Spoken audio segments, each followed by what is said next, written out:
I understand you're cousins, is that right? No, I just thought, family resemblance. So, you started making films, you told me a while ago, you started making films comparatively late after having enjoyed a career as a ceramic designer. Well, you continue to enjoy a career as a ceramic designer. How did filmmaking start for you? Well, it just started with me going into the local technical college to see if I could do a bit of animation, and I was cajoled into doing a full-time media course, and then once I'd done a bit of animation I was sort of hooked. So I then discovered a local college in Wrexham in North Wales that did an animation course, and I finished that in 2004. But for my final graduation film I had to come up with an idea, and so that's when I approached my cousin to see if he would allow me to play with some of his material. Now Stephen, you're based in southeast London. Do you want to say where you live? Chester. We'd always been good friends, and so it was nice to reopen that channel and see each other more than we had been. More than just family, yes, get-togethers. Yeah. So I did the first film, Small Birds Singing, as my graduation film, and it was I had the 400 strips, and I had to go through that and make a short film which I could do in half a year. In fact, I filmed the first film in 8 weeks, and really it was probably the most successful of all the films. Since then I've been sort of averaging about a year per film, and well, the last one has done quite well, Hinterland, which is a 2-minute one.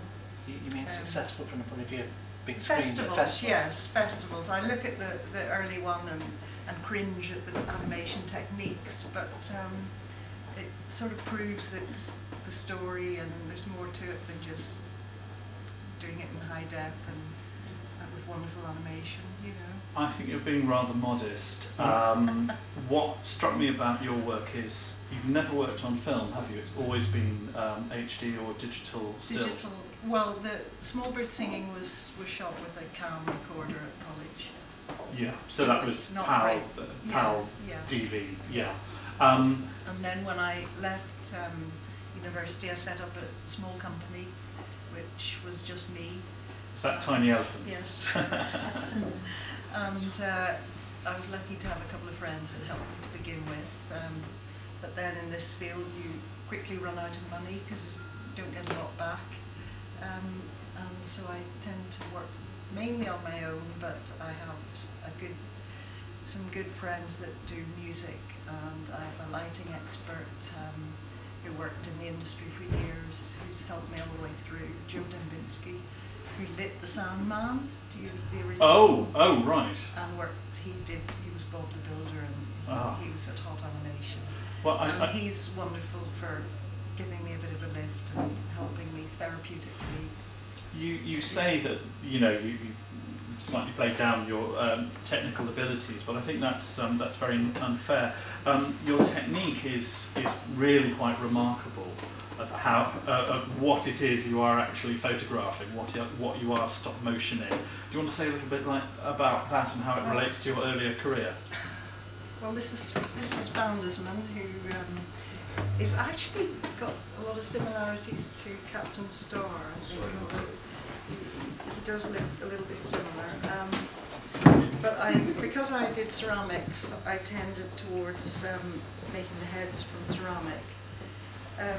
This happened because I tried all sorts of techniques to make the heads, and then I made a maquette in ceramics just to get the feel of the character, and I could never match that quality with the silicone or the foam latex, so I just made exchangeable heads in ceramic.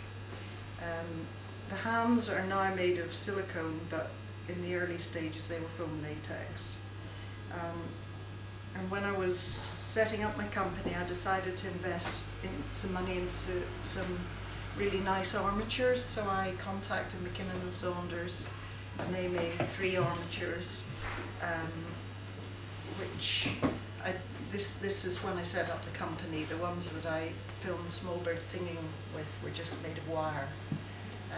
But because the head's quite heavy, it's really quite a ridiculous way to do it. Because unless with the wire, I had to wait for them to stop springing before I could take a shot. If they bend over, the head falls off and it topples them over. So we need to have good, strong magnets. You use you use a very interesting and clever technique for lip sync and facial gestures and so on. Do you want to? Which I just really tickled me. Do you want to say a bit about that? I remember people saying, well, somebody saying at college, well, the problem with all the heads being different is they're going to boil when you film them. But I did some experimenting and found that if they're actually moving as they're talking, then the effect's quite interesting because it brings it's living tissues, what Joe said it was like. So I like to quote that. It just brings them to life in a way that's quite interesting. So there's always quite a lot of movement. They're a little bit statuesque. But I think it all adds to the quality of the film. Makes it a little bit different. Yeah, oh, absolutely. What really struck me was all the different heads you'd have for this kind of replacement technique. Yes. For the lip sync. Do you have... I have a few varied heads here. I think I've one more Spandersman head, so then I would have to change the head and then make sure the hair was on at the right place, because if it's slightly out then it would look ridiculous, but again sometimes that worked. I make the heads I make one mould, model the head, then make a plaster mould, and then press mould the heads, and then change the lips on each one, and then I put an oxide on, I fire them, biscuit fire them, then put an oxide on, then sponge it off, and then finally fire them, and glaze the eyes, although originally I didn't put glaze on some of the eyes, but if they've got the glaze on the eyes, it catches the light, and it's a lovely quality. Do you know if anybody else makes the heads from ceramic, or do you think Not to my knowledge. I think that's one of the nice things. Yeah. I think that they'd be mad to try. But, and I like to use my skills in throwing to make tiny teapots. It doesn't use much clay and eggs. As a stop motioner, we're all, we love playing with little things. Most of your sets are ceramic and fired as well, aren't they? The furniture. Yes, I like to make.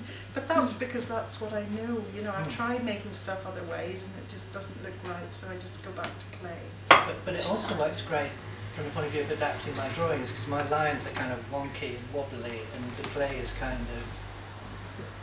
It suits my style, yes. I like to make them quite quickly, and then it suits Steve's style. Yeah. So, and if we show some of the films, Steven and I did the Ident for Bradford Animation Festival 2011, and Steve was asked to do it, and he wanted to make a film with me, so I made a puppet of him. It starts the film. We've got it here to show. It's very short. Do you mind holding it up again so John can get it we closer? We can pass these around. You can come and look at them at the end. So, and even things like the gun, I ended up making from ceramic with a bit of tubing on it there. And a nice luster on the. I think maybe later on, if you're happy to do this, maybe we should do a bit so you can lay out all this stuff so people can come and have a proper look and a chat and so on, if you're happy to do that. Because this is just, absolutely fascinating, and, I do well, want to see very much more. But I was just so tickled by the idea of you sort of replacing all these heads in order to do the lip sync. And something I associate with student stop motion films is you can kind of tell where the work has been made. There's almost a sense, you can almost see the fingers and so on. Sometimes they lack a suspension of disbelief, and I didn't get that at all from your first Small Bird Singing film. I was just blown away by the craft, and also the fact that the light doesn't flicker, which I've never worked out how people Well, can it stop. does a bit in the Does first it? film, yeah. Does I've it? managed to control that in the others. Oh, okay. It's just that I remember these beautiful greens and blues and so on.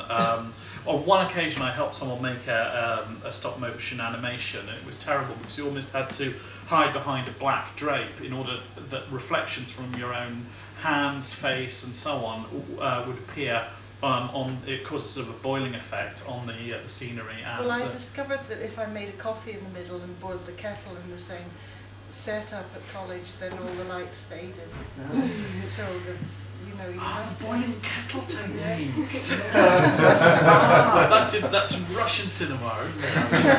Oh, brilliant, brilliant. And so you, the two of you continue to work together over the years. And Well, I took a little break about a year and a half ago to do a music video, which was quite a nice experience because it was completely different. And I decided that I'd had enough comedies for the moment, so I did a really dark, which we can see called Mother's Song, by a band called The Long Dead Sevens. But hopefully we'll be doing another Small Bird Singing next. Great, great. Well, I think we should move on to the first proper film of the evening. Before we do, can I just ask, how warm do people find the room? Is it okay, or someone want to? Very hot. Okay. Could I ask, is it Alice? Are you Alice? Yes. Do you mind having a go at that window? Just see if you can open it about an inch. Not all of them open, you see. So that one, and then there's one over there. Philip, do you mind having a? Do you want to try the window again? You what? I think it's quite cool though. Oh, is it? Oh. In 2008, which is when I met you, when you had your film in. Yeah. Those were the days. My film, yes. And